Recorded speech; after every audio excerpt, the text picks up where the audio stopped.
वैवाहिक बंधन में बंध चुके लोगों की तमन्ना होती है कि उनके जीवन में खुशियां बरकरार रहे, फिर चाहे वो सुख शांति से जुड़ी हो या फिर धन संपत्ति से जुड़ी हो। इन्हीं में से एक प्रमुख चीज संतान भी है, जिसके बिना शादीशुदा जीवन और पारिवारिक सुख अधूरा रहता है। लेकिन कई बार लोगों को इस सुख की प्राप्ति बहुत देर से होती है। ज्योतिष मान्यताओं के अनुसार वैसे तो कई तरह के श्राप या योग बताए गए हैं, जिसके चलते पहले तो संतान नहीं होती, संतान हो जाती है तो संतान को कष्ट होता है या संतान की मृत्यु भी हो सकती है। पराशर संहिता में भी कुछ इसी तरह के श्रापों का वर्णन किया गया है। पहला है सर्प श्राप। इस श्राप के प्रमुख 8 योग या प्रकार बताए गए हैं। यह योग राहु के कारण बनता है। इसके लिए नाग प्रतिमा बनाकर विधि पूर्वक पूजा की जाए और अंत में हवन कर दान किया जाए तो इस श्राप का प्रभाव नष्ट हो जाता है। इससे नागराज प्रसन्न होकर कुल की वृद्धि करते हैं। पितृ श्राप कहते हैं कि यदि किसी जातक ने गत जन्म में अपने पिता के प्रति कोई अपराध किया है तो इसे इस जन्म में संतान कष्ट होता है। यह कुल मिलाकर 11 योग दोष है। यह दोष या योग सूर्य से संबंधित है। इसके अलावा अष्टम स्थान में राहु या अष्टमेश राहु में पापाक्रांत हो तो उसको पितृदोष या पितृ श्राप भी कहा गया है। इसके उपाय हेतु पितृश्राद्ध कराना चाहिए।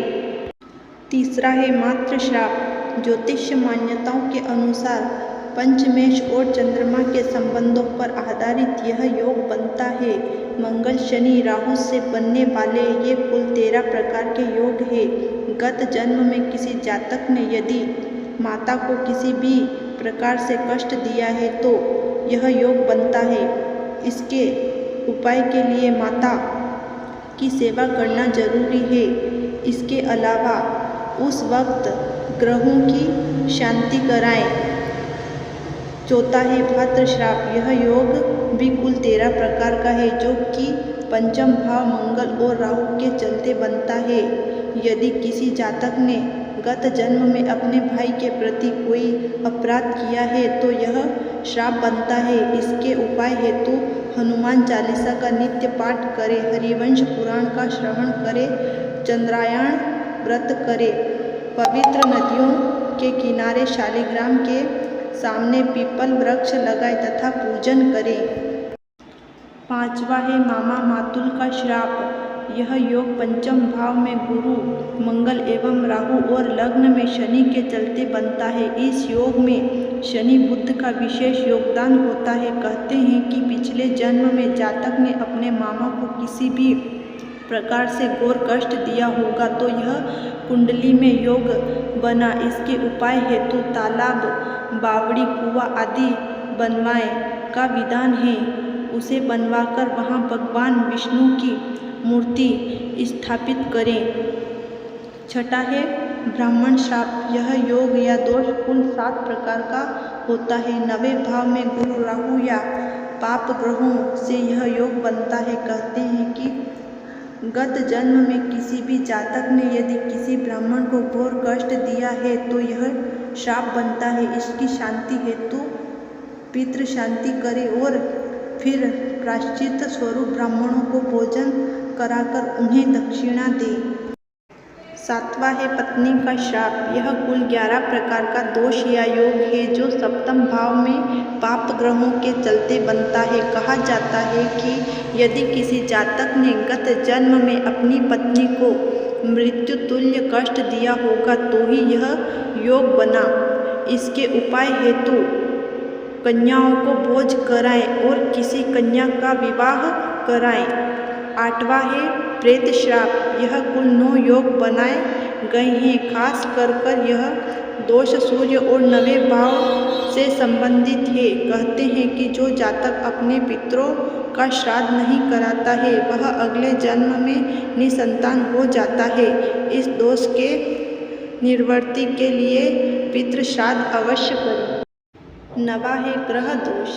यह योग कई प्रकार का होता है। यदि बुध और शुक्र के दोष में संतान हानि हो रही है तो इसके लिए भगवान शंकर का पूजन, गुरु और चंद्र के दोष में संतान गोपाल का पाठ, यंत्र और औषधि का सेवन, राहु के दोष से कन्यादान, सूर्य के दोष से भगवान विष्णु की आराधना, मंगल और शनि के दोष से षडंग शतरुद्रीय जप कराने चाहिए। और एक उपाय है गर्भगौरी रुद्राक्ष।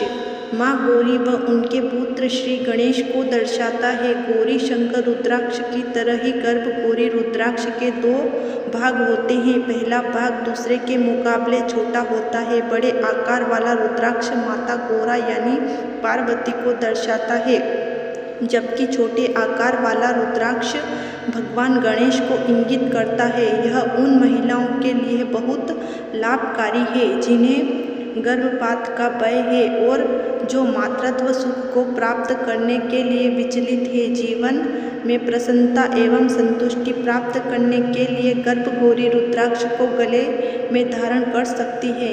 इससे महिलाओं को ममता का सुख अवश्य प्राप्त होगा।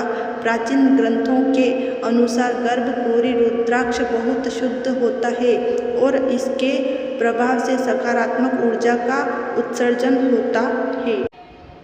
वो महिलाएं जो गर्भ धारण नहीं कर पा रही या जिन्हें गर्भपात का डर है, वे गर्भगौरी रुद्राक्ष धारण कर सकती है।